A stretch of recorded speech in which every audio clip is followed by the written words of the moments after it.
Welcome back to another episode of the Scholar Budget podcast, where we help students to earn a debt-free degree.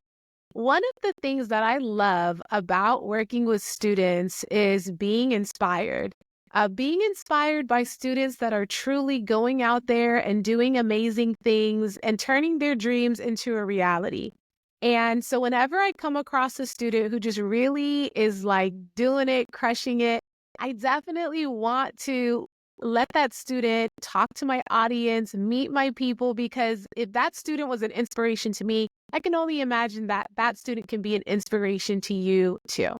So today's guest on the show is Treyvious Copeland, who is a 19-year-old first-year Doctor of Pharmacy candidate at Florida A&M University, where he serves as the 54th Student Senate President pro tempore in Student Government Association. Treyvious is a FAMU Trio ETS alum who worked diligently to get where he is today. After earning his AA during his junior year in high school from Tallahassee Community College, being valedictorian of the 2023 Gadsden County High School class, a full ride for a Gates Scholarship, with 32 college acceptances, over 2.8 million in scholarships. I mean, he is a living testimony that first-generation college students can build a foundation for themselves with the right resources, resilience, and determination. So I know Treyvious has a lot to share with us. Go ahead and grab your notepad, grab your favorite pen or pencil, get something to drink and some snacks, and jump into this episode. You're listening to the Scholar Budget podcast, where we teach you how to earn a debt-free degree, grow your money, and claim every opportunity with your name on it. I'm your host, Raquel Bartoli. Let's jump right in.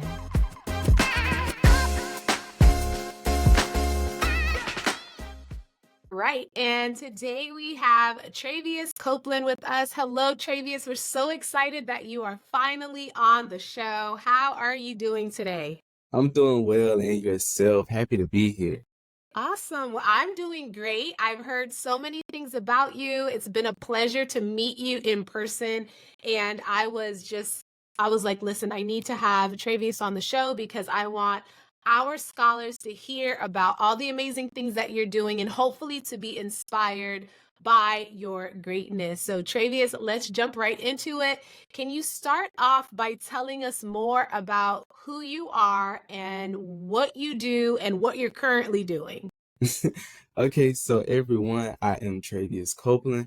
I'm from Chattahoochee, Florida, a very small city that a lot of people don't know about in a smaller county by the name of Gadsden County.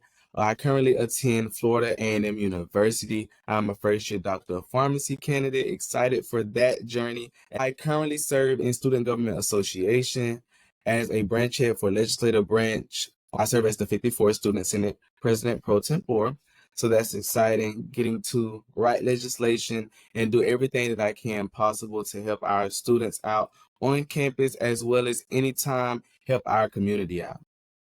Wonderful. And that sounds like a lot. I mean, you just said it like it was nothing, but in my head, I'm like, okay, that's a lot of titles. And you're a full-time student. So I can only imagine what you have going on in the background. So can you share with us, Treyvious, what what initially like inspired you? Did you always want to be this version of yourself, or what happened in your life that made you this ambitious academic student and leader? So, like I said before, coming from a small city, it wasn't a lot that I seen.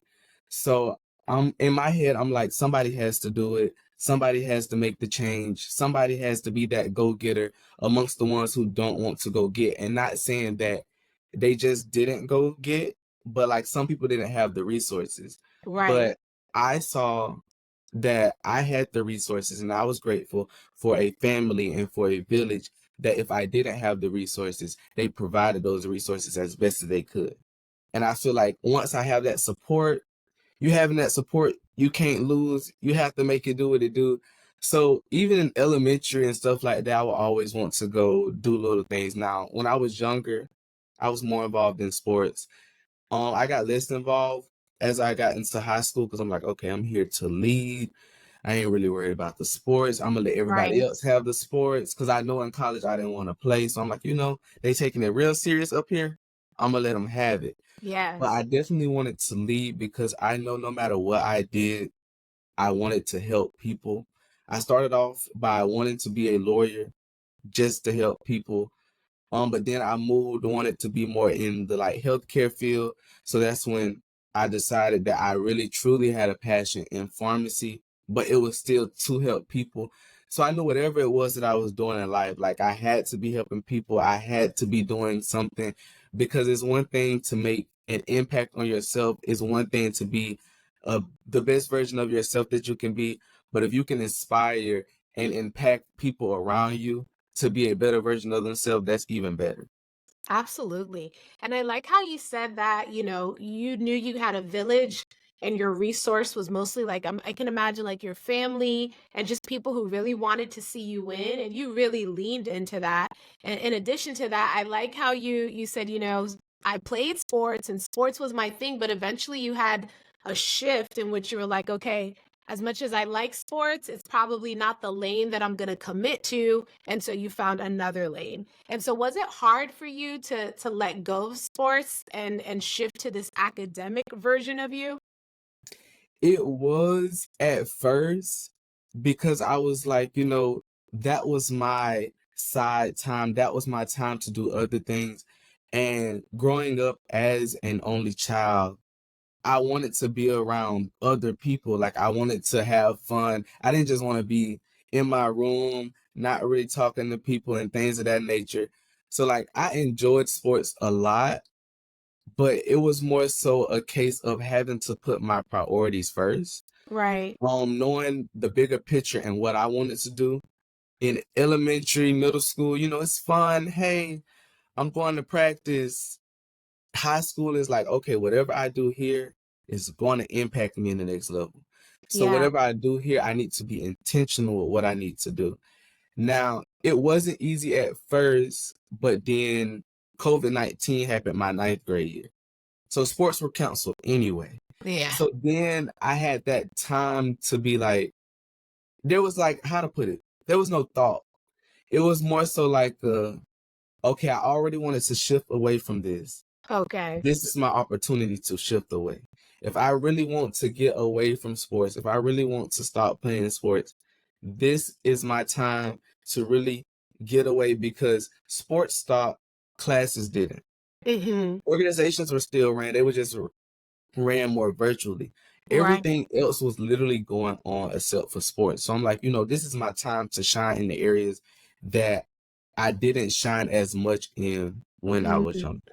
Right. So it sounds like COVID helped you to kind of make that final decision. Yes. Yes, it really did. Y'all know COVID is not the best thing, nowhere near the best thing. But I was able to see some benefits of COVID. I can say that during the COVID area, even though I was the only child, COVID allowed me to really sit with myself. So it Yeah. really allowed me the time to sit with myself, see what I needed to work on, see my strengths, see my weaknesses, and how I can go forward. Love it. And it definitely turned out for good because we got a Yes. lot more to unpack. And so, Travius, I know that you earned your AA during your high school journey, which is impressive. What challenges did you face balancing high school and college courses, and how did you overcome those challenges? I would say the biggest challenge was time management and adaptability Mm, because college courses, your professors are not talking to you as much as your high school teachers. So it's like my high school teachers is asking me this, asking me this. My professors are more so like, turn in this, turn in that. okay. So being able to adapt to the fact that nobody's always going to be on my trail really allowed me to like not even adapt to the college courses better, but adapt to other situations. Going higher in leadership at faster paces Mm, because it's like, okay, I'm already used to somebody not telling me what I should be doing. So I feel like if I can go to president in a time that's not usual, I mean, people's not going to be telling me again then, and that's fine. I have dealt with that. Right. So, time management, adaptability. I had my time of procrastination. Uh, I'm not going to say I'm all the way over it, but I'm a lot more over it than I was then. Right. But I definitely appreciate starting early with the college courses. It was free. It helped it helped me out in ways that I didn't think it was going to help me out. And yeah. Yeah. And I love how you said that it was free. So, all of my scholars listening to this podcast, I want to encourage you, just like my friend Treyvious, take advantage of those dual enrollment classes when you can, because it sounds like Treyvious is sharing with us that not only was it free, but it helped to mature you a little bit. Like once you get a sense of someone not always constantly on you, you have to learn how to adapt and do things on your own. And it has helped you to shine bright at a very early age. So that's awesome, Treyvious. And so, there's going to be a lot of students who listen to this podcast or watch this podcast, and they're going to say, yeah, I want to take dual enrollment and I want to be a leader on my campus, and I want to be able to shift from what I was doing to be more, academic driven, etc. So what advice do you have for those students who want to follow in your path, or they want to be, go for great things, do great things, even if they come from a small city, small town, and whether they have the support or not? What advice do you give to those students? So my advice that I would give to all scholars, no matter the circumstance, whatever you put yourself in, be intentional and know your why. If you're able to be intentional and know your why, you can really get where you need to be. And I say that because it's going to motivate you when nothing else does. Mm. When I didn't feel as motivated as I could be, when I didn't feel like turning in this assignment, when I didn't feel like having this meeting, knowing my why, knowing why I put myself in the position that I did in the first place, always reels me back in. It's going to be times where you're not motivated. It's been plenty of times where I'm like, okay, y'all, Yeah. I need to take a break.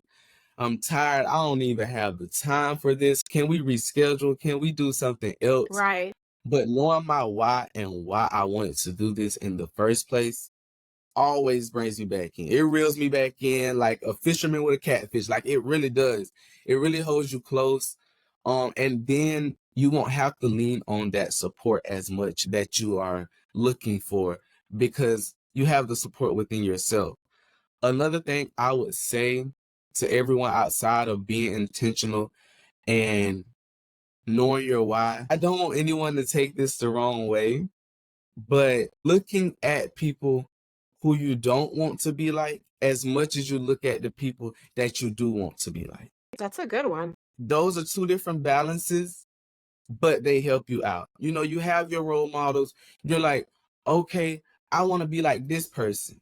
They have 3 cars, they have a big house, they're living life, they're on trips all the time. But you also don't want to be someone who has no car, Right. who has no house. You also want to think about that, because then you're able to be realistic with yourself. Because if you're only seeing this person with the 3 cars, you're going to think because you have 1 car that you're doing bad, and that's not the case. That's that So, comparison. yes, so being able to be in between, be realistic, work on yourself while looking at your surroundings is really important. Man, those are some good nuggets. I like that why. That why centers us, it anchors us, it reminds us on those days where it's like, I don't really want to do this, but I have to do it because I have a huge goal standing in front of me. And I love that. I consider that one of the things that I looked at as well when I was growing up. Like I had people in my life that I admired, but then there were people that were struggling on the struggle bus all the time, paycheck to paycheck, just struggling. And I'm like, I don't want to live that life as well. So you're right. Having a little bit of both will humble you and also excite you to know that what I'm able to do, what I'm able to obtain, how I'm able to impact, but also knowing like, it can be here today and gone tomorrow. So thank you for sharing that with us. And so tell me, Treyvious, because we are all about helping students to earn a debt-free degree. Are you on track to earn a debt-free degree? Did you win any scholarships? Tell us about the financial part of your college journey. Yes, so I was accepted into 32 colleges and universities um at the end of my senior year. Grateful for that. Always willing to let someone know that, to encourage them to make it to 33, make it to 34. Yes. Um, but during that tenure, because you all know scholarships are provided by colleges as well, but they do take them away if you don't go to the university. But just off of those offered scholarships, I was offered 2.8 million in Wow. scholarships amongst the 32 colleges, and it was about $55,000. Yes, $55,000 in scholarships and like miscellaneous funds. So funds that I could touch or funds that goes directly to the school in which I attend. And my favorite scholarship that really secures the debt free is I am a Gates Scholarship recipient, which is funded by the Bill and Melinda Gates Foundation. Pays Wow. for your entire college wherever you go, as long as you go in America. The only thing about that is, as sweet as it sounds, the acceptance rate for it is like 0.1%, Mm. because you are going against everybody in the world, because the only stipulation is you have to go to a school in America.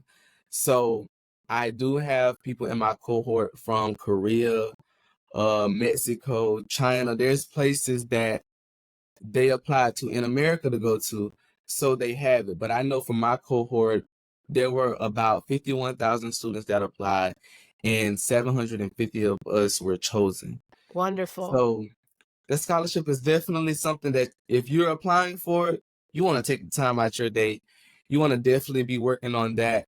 But there's also plenty of scholarships locally, in your state that you can apply to, because that's where a lot of my miscellaneous funds came from. Right. Like I was telling you all before, I am 54 student senior pro tem 4. Before I ran that race at Florida A&M University, I had to be a freshman senator.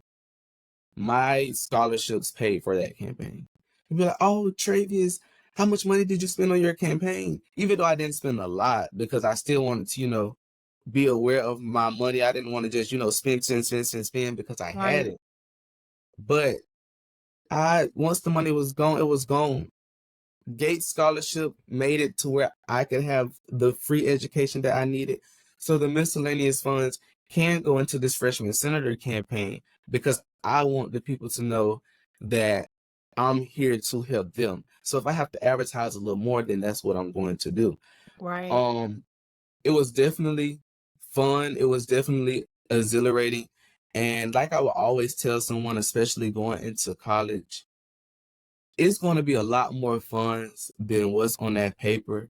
So making sure that you have funds to, enjoy yourself, eat somewhere else besides your university Right. sometimes, be able to hang out with your friends. There's more funds that go into college other than college. And truthfully, if you're just going to class and going back to your dorm, it gets a little bit repetitive. It gets a little bit tiresome. So you want to have a balance between both, but you Change need it up. funds to have balance. Absolutely. Wonderful. So I hear you that you were able to secure a lot of scholarship money. Shout out to having that Bill Gates scholarship. That is amazing. I encourage our scholars to apply so definitely go out and apply. Continue to do great things, scholars, so you can secure these opportunities. And so Treyvious, I know that you are a part of the FAMU Trio Educational Talent Search program. And can you kind of tell us how that program supported you as well in getting to where you are today? So yes, big shout out, the biggest shout out to FAMU Trio Educational Talent Search. They really helped me to become the person that I am today. I don't know if I ever said it before, but I am a first generation college student. And that's who the TRIO programs, like, cater to, attempt to help out. But when I started my college classes, I had my family.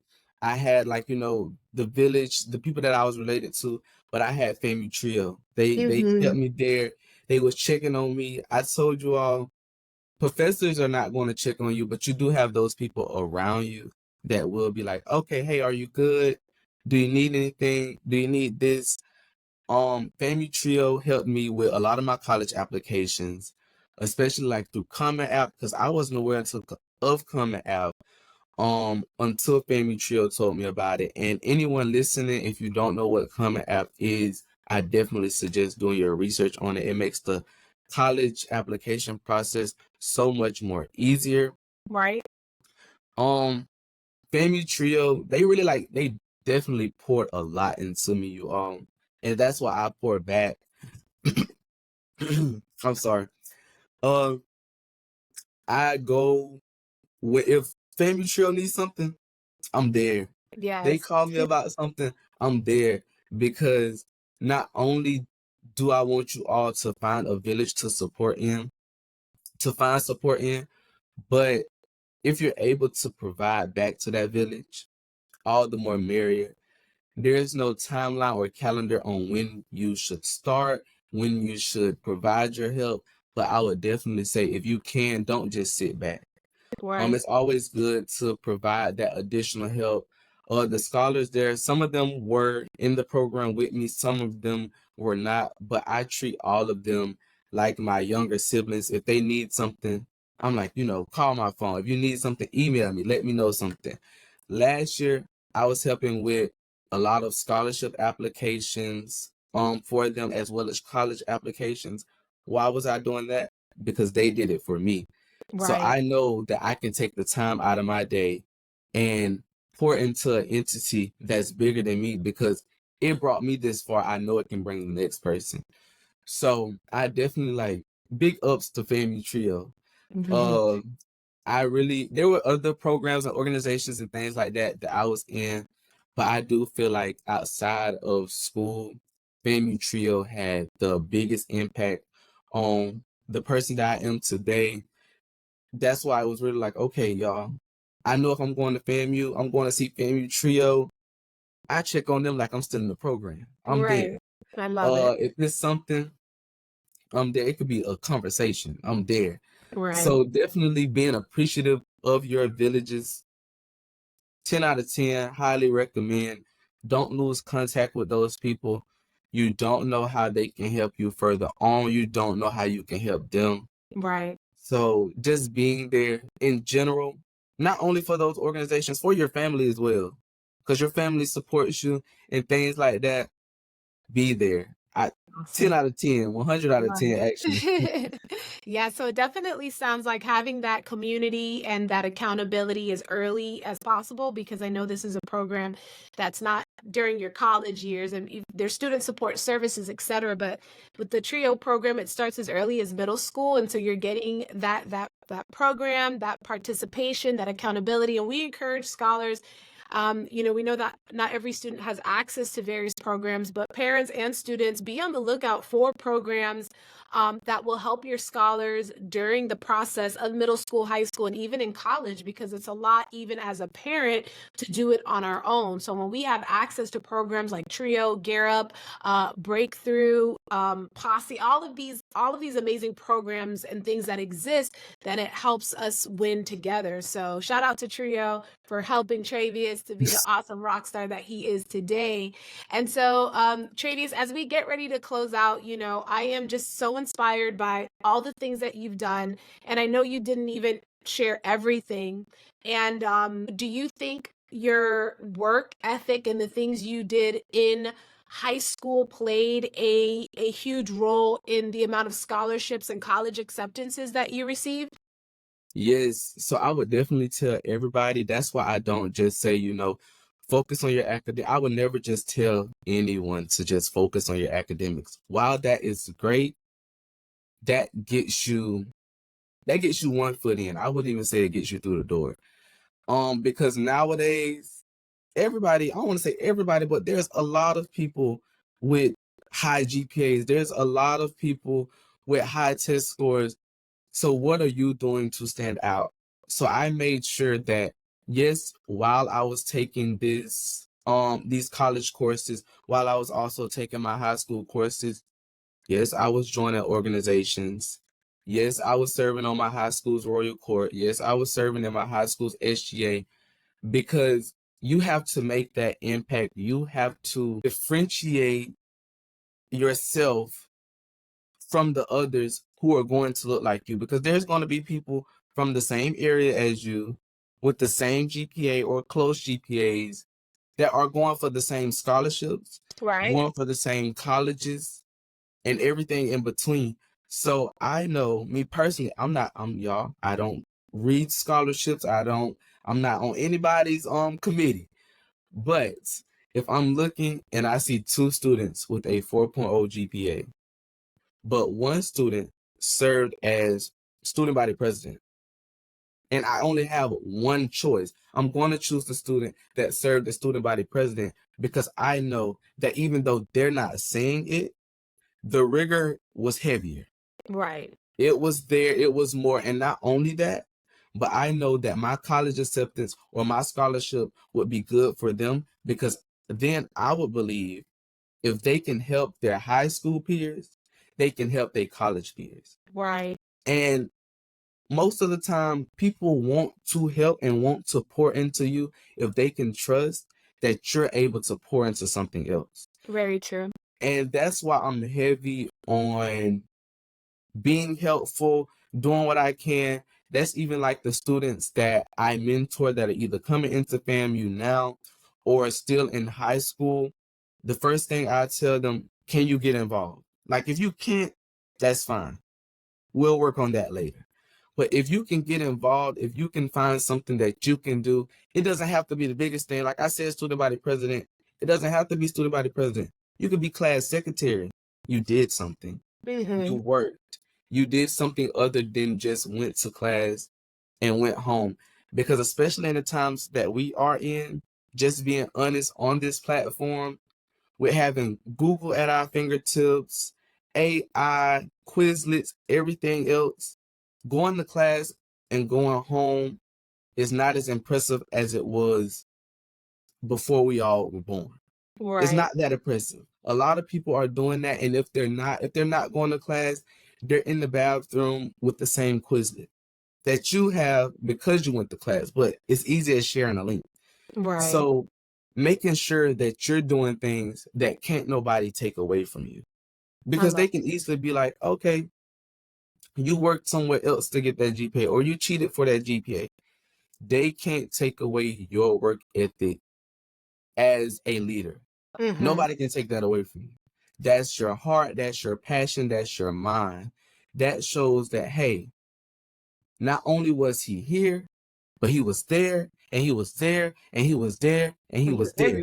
Everywhere. So I think, okay, boom, he comes to college, he can be everywhere again.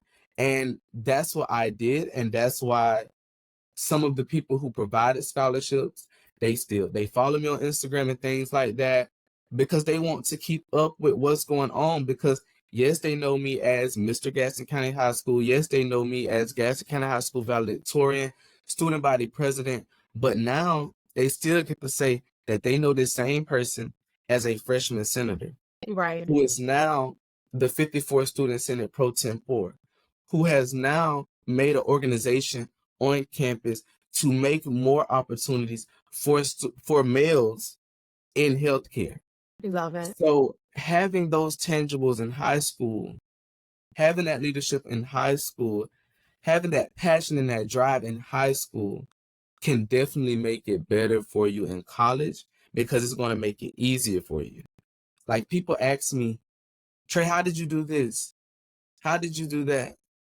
Like, they're asking me this now in college. Right. But I'm telling them, like, I can't really give you a definite answer, because now that I worked so hard for it in high school, a lot more now is just natural.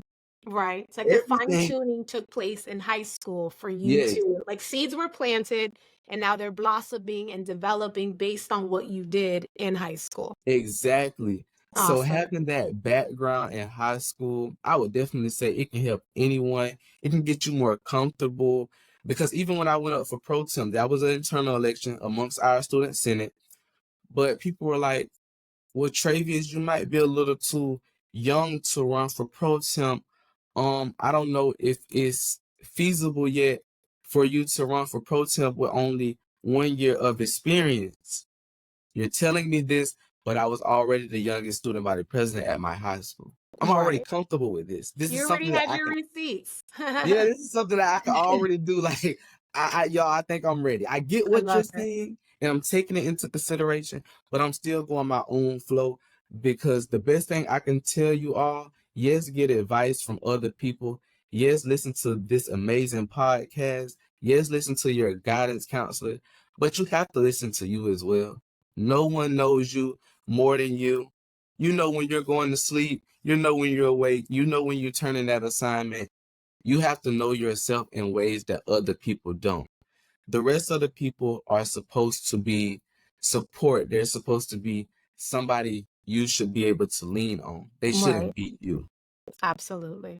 Well, friend, listen, you are amazing. I know that you're a rock star. You are blessed and you have a I great appreciate community it. and your work ethic really, it shows, and we look forward to seeing all the great things that you're going to continue to do in your personal life, in your work life, in your community. And we're so glad that students have someone like you, you're a mentor, and that students have someone like you to look up to and say, you know what, I can shoot for the stars just like Treyvious did, and turn my dreams into reality. So thank you so much, Treyvious, for joining us on the show, and we hope you have an amazing day. Yes, you as well. And thank you for inviting me on. Hey there, I hope you were taking notes and you're ready to implement what you heard. If this podcast inspired you or helped you in any way, I would love for you to subscribe, follow, and share this with a student, parent, or educator you care about, because sharing is caring. Also, your feedback means a lot. So please leave a written review of this show on Apple Podcasts. And if you ever want to connect outside of the podcast, you can find us at The Scholar Budget on Insta or the Book of Faces. So until next time, shine bright and put in the work so we can make those dreams a reality. Bye!